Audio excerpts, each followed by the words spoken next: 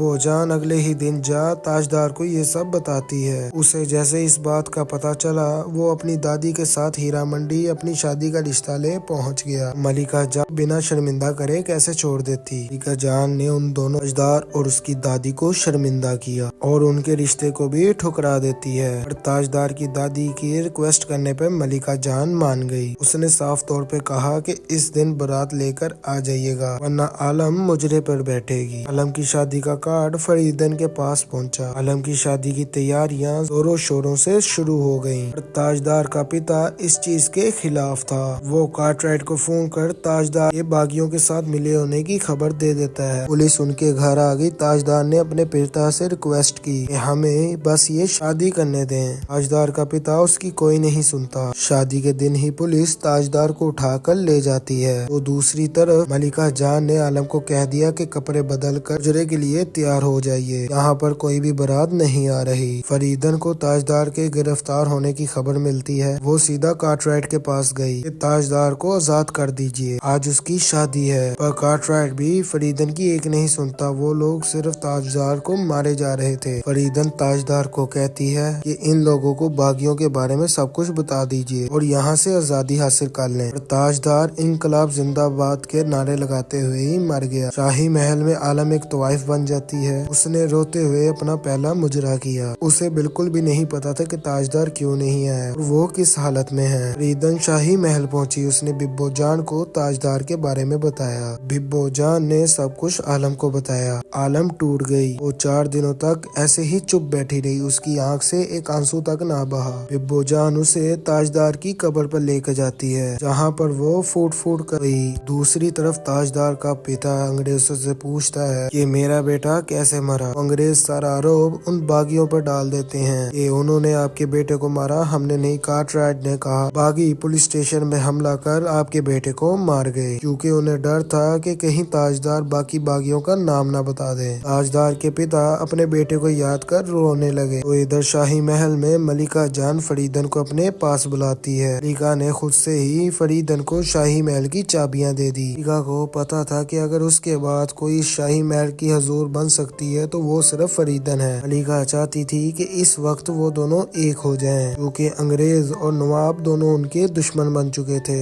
تو فریدن بھی مان گئی اور وہ چابیاں نہیں لیتی۔ دوسری طرف سبھی باغی انگریزوں سے چھپتے پھر رہے تھے۔ ببو جان انہیں شاہی محل لے گئی کیونکہ یہی ایک جگہ تھی جہاں پر انگریز نہیں آئیں گے۔ وہ انہیں تہہ خانے میں چھپانے والی تھی، پر ملکہ جان نے آ کر کہا کہ تہہ خانے میں جانے کی کوئی ضرورت نہیں۔ اس نے سبھی باغیوں کو کھانا کھلوایا۔ اگلے دن عالم بھی تاجدار کے گھر گئی۔ تاجدار کی دادی کی طبیعت تاجدار کے غم میں بہت ہی زیادہ بگڑ چکی تھی۔ عالم یہاں انہیں اپنے پیٹ سے ہونے کی خبر دیتی ہے۔ تو ادھر سبھی نوابوں نے فیصلہ کیا کہ اب وہ لوگ ہیرا منڈی نہیں جائیں گے کیونکہ ہیرا منڈی کی طوائفیں اب باغیوں کے ساتھ مل چکی تھی۔ نواب ہمیشہ سے ہی انگریزوں کے ساتھ ہیں، انہوں نے ہیرا منڈی کا بائیکاٹ کر دیا۔ تو اسی وجہ سے سبھی طوائفوں کی ایک میٹنگ ہوئی جہاں فریدن سب کو کہتی ہے کہ ہمیں نوابوں کو چھوڑ اپنی مٹی یعنی اپنے دیش کا ساتھ دینا چاہیے۔ وہ کہتی ہے کہ اب ہمیں مجرے والی سے ملک والی بننا ہوگا۔ اب باغی اور ببو جان پلان بناتے ہیں کہ وہ لوگ انگریزوں کے اس بڑے آفیسر ہینڈرسن پر حملہ کریں گے۔ ببو جان نے اگلے دن جہاں انگریزوں کی ایک کانفرنس میں ہینڈرسن پر حملہ کر دیا، وہ اسے گولیوں سے مار دیتی ہے، پر اسی کے ساتھ ساتھ ببو جان کو بھی گرفتار کر لیا جاتا ہے۔ یہ خبر جیسے ہی ملکہ جان کو ملی تو اس کا سینہ گرف سے چورا ہو گیا کہ میری بیٹی نے ایسا کیا۔ وہ بھی فیصلہ کر لیتی ہے کہ اب ہیرا منڈی پر محفل آزادی کے بعد ہی جمے گی، پر جیل میں ببو جان کو مارا جا رہا تھا، اسے باقی باغیوں کے نام پوچھے جا رہے تھے، پر وہ کچھ بھی نہیں بولتی۔ فریدن یہ خبر شاہی محل میں پہنچاتی ہے کہ انگریز ببو جان کو پھانسی پہ چڑھانے والے ہیں۔ فریدن کہتی ہے کہ ہمیں کچھ کرنا ہوگا، پر ملکہ کو اپنی بیٹی پر اور گرو ہو رہا تھا کہ اس کی بیٹی ہیرا منڈی کی پہلی شہید کہلائی جائے گی۔ ان سبھی نے بھی فیصلہ کیا کہ وہ لوگ بھی کرفیو توڑ کے لاہور کی سڑکوں پر اتریں گی۔ تو ادھر وہ استاد عالم کے پاس پہنچا، اس نے اسے کہا کارٹرائٹ تمہارے ساتھ ایک رات بتانا چاہتا ہے۔ یہی ایک ایسا موقع تھا جب عالم کارٹرائٹ کو مار تاجدار کی موت کا بدلہ لے سکتی تھی۔ جہاں ایک طرف ہیرا منڈی کی سبھی طوائفیں آزادی کا گانا گا سڑکوں پہ اتری، دوسری طرف عالم استاد کے ساتھ کارٹرائٹ کے پاس گئی۔ ببو جان کو بھی مارنے کے لیے لایا جا رہا تھا۔ انگریزوں نے طوائفوں کو بھی مارنا شروع کر دیا، طوائفیں پھر بھی آگے بڑھی اور یہاں کارٹرائٹ عالم کی طرف بڑھا۔ دیوار کے ایک طرف ببو جان تھی اور ایک طرف سبھی طوائفیں۔ انگریزوں نے ببو جان کو مارا، عالم نے کارٹرائٹ کو۔ تو دوستو اسی کے ساتھ یہ سیزن یہاں پر ختم ہو جاتا ہے۔ یہ سیزن آپ کو نیٹ فلکس میں ہیرا منڈی نیم سے مل جائے گا۔ یہ ویڈیو ہیرا منڈی سیریز کی ایکسپلینیشن کا پارٹ 2 تھی۔ اگر آپ لوگوں نے اس سے پہلے پارٹ کی ایکسپلینیشن نہیں دیکھی تو میرے پیج میں آپ اس کو بھی دیکھ سکتے ہیں۔ اسی کے ساتھ اگر آپ لوگ میرے چینل پہ نئے ہیں تو میرے چینل کو لائک کر دیں، چینل کو سبسکرائب کر دیں اور بیل آئیکن کے بٹن کو دبا دیں۔ اپنا خیال رکھیے گا۔ Thank you and take care.